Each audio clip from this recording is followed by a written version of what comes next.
कोई rules regulations police follow नहीं करती है, यूपी पुलिस इन पर्टिकुलर। आम जनता को कोर्ट से बाहर निकाल दिया जा रहा है।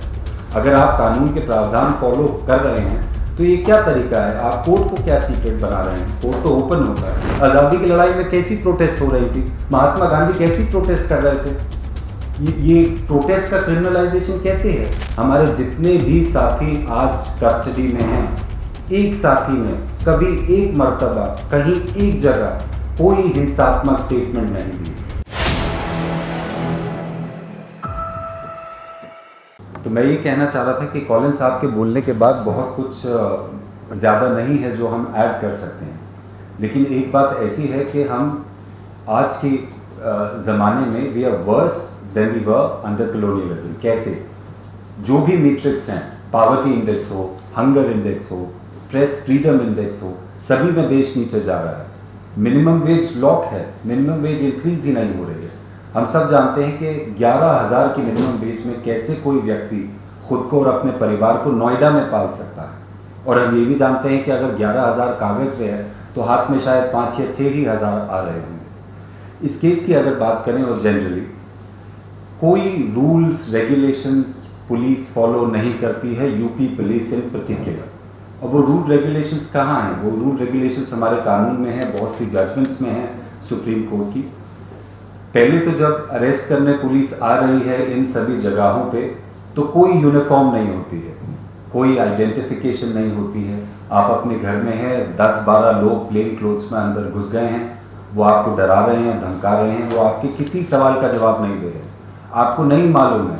बहुत सारे ऐसे हमारे साथी हैं इस संस्था के और भी बहुत सारे एक्टिविस्ट जो इस प्रोटेस्ट में इन्वॉल्व ही नहीं थे, जो पत्रकार हैं। पुलिस उनके घर आती है, उन्हें ये भी नहीं बताती है उन्हें क्यों अरेस्ट किया जा रहा था, उनका फ़ोन स्विच ऑफ कर दिया जाता है। दूसरा ये है कि अरेस्ट मेमो नहीं प्रिपेयर हो रहे। ये सारी चीज़ें जो मैं आपको बता रहा हूँ जो होनी चाहिए, जो नहीं हुई हैं, ये कानूनों का उल्लंघन है। एक, आप वर्दी में क्यों नहीं? दूसरा, आप अरेस्ट मेमो क्यों नहीं प्रिपेयर कर रहे हैं? आप ये क्यों नहीं बता रहे हैं कि आपने असल में बरामदगी क्या करी? तीसरा, आप रिलेटिव्स को इन्फॉर्म क्यों नहीं कर रहे हैं अरेस्ट करते हुए?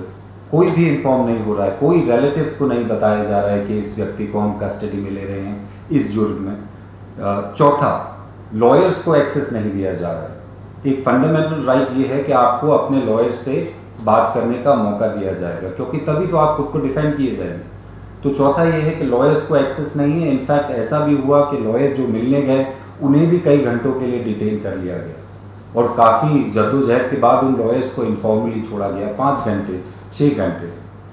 अगला ये है कि पुलिस को मैजिस्ट्रेट्स के बिफोर प्रोड्यूस करना होता है 24 घंटे के अंदर अंदर।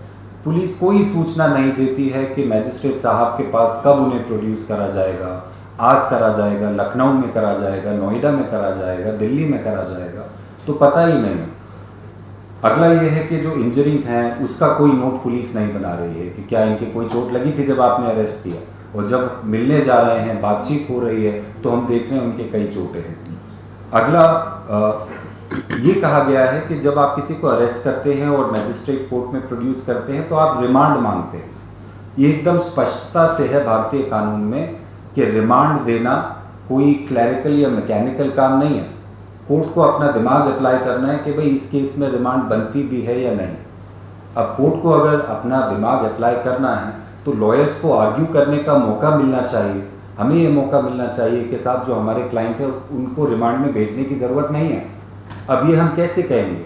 ये हम तभी कह पाएंगे जब हमें ये बताएगी पुलिस कि भाई क्या मटेरियल है आपके पास जिसके आधार पे आप ये सब कह रहे हैं कि मेरा क्लाइंट मुजरिम है, जिसके आधार पे आपको उससे पूछताछ करने की ज़रूरत है कस्टडी के अंदर। तो वो मटेरियल हमारे पास नहीं होता है। हम कोर्ट में जाते हैं, कहते हैं कि साहब आज रिमांड नहीं दी जाए, रिमांड का केस कल सुना जाए और पुलिस से बोला जाए कि जो भी इनके पास बेसिस है, एविडेंस है आज की डेट में वो हमें दिखाया जाए ताकि हम इफेक्टिवली रिमांड को अपोज करें। वो बिल्कुल नहीं हो रहा है। अगला ये है कि कोर्ट में लॉयर्स को एंट्री नहीं दी जा रही है। 1-2 इंसिडेंट में ऐसा हुआ है कि lawyers are being bullied by the police. आम जनता को कोर्ट से बाहर निकाल दिया जा रहा है। अगर आप कानून के प्रावधान फॉलो कर रहे हैं तो ये क्या तरीका है? आप कोर्ट को क्या सीक्रेट बना रहे हैं? कोर्ट तो ओपन होता है। मैंने बोला कि रिमांड के लिए आप सबूत नहीं दे रहे हैं। कई सारे केसेस में हमें ये भी नहीं बताया जा रहा है कि आप ये अरेस्ट किस एफआईआर में कर रहे हैं। पहले 3-4 दिनों तक हमारे पास एफआईआर की कॉपी भी नहीं है, हमें मालूम ही नहीं है क्यों उठाया जा रहा है। अगला ये है कि बहुत से साथी उनकी मेडिकल कंडीशंस है, मिलने नहीं दिया जा रहा है, हमें ये नहीं पता है कि क्या मेडिकल कंडीशंस की अकोमोडेशन दी जा रही है, जो कि डीके बसु सुप्रीम कोर्ट का कहना है आप किसी को अरेस्ट कर रहे हैं, उनकी मेडिकल कंडीशन है, आप उनकी मेडिकल कंडीशन को अकोमोडेट करेंगे। हमारे एक साथी डायबिटिक हैं, उनके पास उनकी दवाई नहीं है, अभी हमें नहीं मालूम है उन्होंने कितने टाइम से दवाई ली है या नहीं ली है, या उनकी क्या हालत है, क्या हो रहा है उनके साथ कस्टडी में। अगला ये है कि जैसे साथी ने बताया कि व्हाट्सएप ग्रुप में जो भी मैसेजेस भेजे गए हैं, जो मैसेजेस हिंसा की तरफ उकसा रहे हैं, मैं ये नहीं कहता कि मोदी आ रहा है रोड जाम कर दो, इसमें क्या हिंसा है? Modi is my prime minister, I want to catch his attention and I want to catch his attention through protest. So peacefully I want to say that sir please listen to me. ये तो हमने सभी ने किया है। आज़ादी की लड़ाई में कैसी प्रोटेस्ट हो रही थी, महात्मा गांधी कैसी प्रोटेस्ट कर रहे थे, ये प्रोटेस्ट का क्रिमिनलाइजेशन कैसे है? This statement in and of itself makes no offence, no crime under any law. In fact supreme court की बहुत सारी ऐसी जजमेंट हैं जिसमें ये कहा गया है कि भाई ये सेडिशन, देश पे हमला, स्टेट के खिलाफ वायलेंस, टेररिज्म, इसका क्या मतलब है? सुप्रीम कोर्ट का कहना है कि आपका भाषण उत्तेजित होना चाहिए। उत्तेजित का मतलब कि आप अपने भाषण में ये नहीं कह रहे हैं रोड जाम करो, आप अपने भाषण में ये कह रहे हैं मार डालो, जान से मार डालो। प्राइम मिनिस्टर इंदिरा गांधी के खिलाफ प्रोटेस्ट कर रहे थे लोग पंजाब में, जिसमें ये बोल रहे थे कि हम सब सिख को एक साथ हो जाना चाहिए और इस देश की सरकार को उखाड़ फेंकना चाहिए, हमें स्वतंत्रता ले लेनी चाहिए, प्राइम मिनिस्टर को मार देना चाहिए। ऐसे शब्दों में सुप्रीम कोर्ट का कहना था कि पहले तो आपके शब्द खतरनाक होने चाहिए जिसमें आप डायरेक्ट हिंसा की बात कर रहे हैं, और दूसरा आपके शब्दों की वजह से हिंसा होनी चाहिए, कनेक्शन होना चाहिए। हमारे जितने भी साथी आज कस्टडी में हैं, एक साथी ने कभी एक मर्तबा कहीं एक जगह कोई हिंसात्मक स्टेटमेंट नहीं दी, तो आपका एविडेंस क्या है? और दूसरा आप पुलिस देखेंगे कि पुलिस का काम कम करती है, वो एक तरह का रियलिटी शो चला रहे हैं, इन्फ्लुएंसर्स की तरह बिहेव करते हैं पुलिस ऑफिसर्स। पुलिस का क्या मतलब है ये प्रेस कॉन्फ्रेंस करने का? वायलेंस जो हुई हो गई, पुलिस प्रेस कॉन्फ्रेंस में ये बोले कि भाई हम सिचुएशन को कंट्रोल कर रहे हैं, एवरीथिंग इज अंडर कंट्रोल, मामला तो खत्म हो गया ना। आपने मिनिमम वेज बढ़ा दी, उतनी नहीं बढ़ाई जितनी आपको बढ़ानी चाहिए थी, लेकिन पुलिस रैंडम चीज़ें करती है प्रेस कॉन्फ्रेंसेस में। They are unfortunately fond of press conferences, they wouldn't give any information. Press conference करके वो ये पाकिस्तान से कनेक्शन है, यहाँ से कनेक्शन है, वहाँ से कनेक्शन है। पाकिस्तान से कनेक्शन में क्या बता रहे हैं कि भाई एक ट्विटर अकाउंट था जिसने कुछ सपोर्ट में पोस्ट कर दिया। मैं दिल्ली में रहता हूँ, मैं भारतीय हूँ, मैं कभी पैलेस्टाइन नहीं गया, मैं फिलिस्तीन का नहीं हूँ, लेकिन मैं भी ट्वीट करता हूँ अगर यहाँ पे बैठ के कि भाई ये गलत हो रहा है, ये जेनोसाइड हो रही है, तो इसका मतलब क्या है कि क्या मैं उन्हें पैसे भेज रहा हूँ, सपोर्ट कर रहा हूँ, क्या मैं उनसे कह रहा हूँ कि आप हिंसा कीजिए? तो ये क्या बातें हैं? ये किस तरह की प्रेस कॉन्फ्रेंसेज है जो पुलिस कर रही है? इसकी क्या ज़रूरत है? ये सेंसेशन क्यों बना रहे हैं? इसका डायरेक्ट इफेक्ट ये है कि पुलिस प्रेस कॉन्फ्रेंस क्यों कर रही है? ताकि सरकार की इमेज सुधार सके, ताकि किसी को ये ना लगे कि भाई आप वर्कर्स की वेजेस नहीं बढ़ा रहे थे इसलिए वर्कर्स प्रोटेस्ट। नहीं, ये वर्कर्स नहीं है, ये अपना हक नहीं मांग रहे हैं, ये आतंकवादी हैं, ये स्टेट के खिलाफ है, और सभी आतंकवादी हैं। ये जो ऑपरेशन चल रहा है, मैं आपसे ये कहना चाहूँगा कि ये यहाँ तक सीमित नहीं है। वर्कर्स प्रोटेस्ट क्यों कर रहे हैं? क्योंकि डेस्परेशन है। 11,000 में आप अपना परिवार नहीं पाल सकते हैं।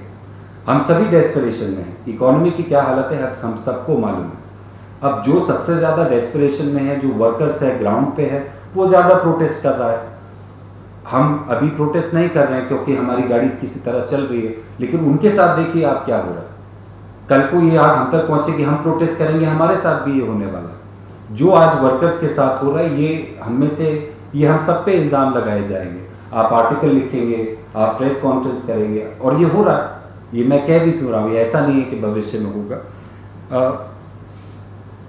सो डेस्परेशन थी साहब, और जो मोस्ट डेस्परेट वर्कर्स हैं जिनके पास और कोई नतीजा नहीं है, लेबर कोड्स के बारे में कॉलिन साहब ने बताया, उसके खिलाफ कितनी प्रोटेस्ट थी, कितना क्रिटिसिज्म, सरकार नहीं सुनती है, कुछ तरीका ही नहीं पता है। ये एक आम बात है कि अगर लेबर कोड का केस कोर्ट में जाता है तो तुरंत उसमें कोई नहीं मिल रहा है रिलीफ, सालों साल केस चलते रहते हैं। उसमें भी हम पूरी जद्दोजहद करते हैं, तो और तरीका क्या बचा है?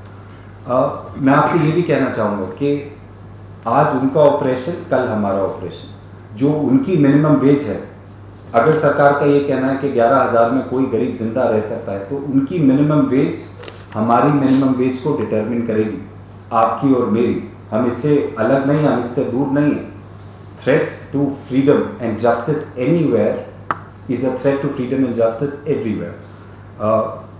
लास्ट में ये कहना चाहेंगे कि दूसरी बात, जो भी इंजरीज हुई हैं, अभी तक हमने जितने भी न्यूज़पेपर्स पढ़े हैं, हम उसे अच्छी तरह स्कैन कर रहे हैं कि कौन सी ऐसी इंजरी है जो वर्कर्स ने करी। अगर आप ध्यान से देखेंगे, पढ़ेंगे, शब्दावली को समझेंगे, तो all the injuries have happened through the police लाठी चार्ज। सो यही कहना है मेरा आपसे कि बहुत ही गंभीर इशू है और सभी को इसमें संघर्ष करना है।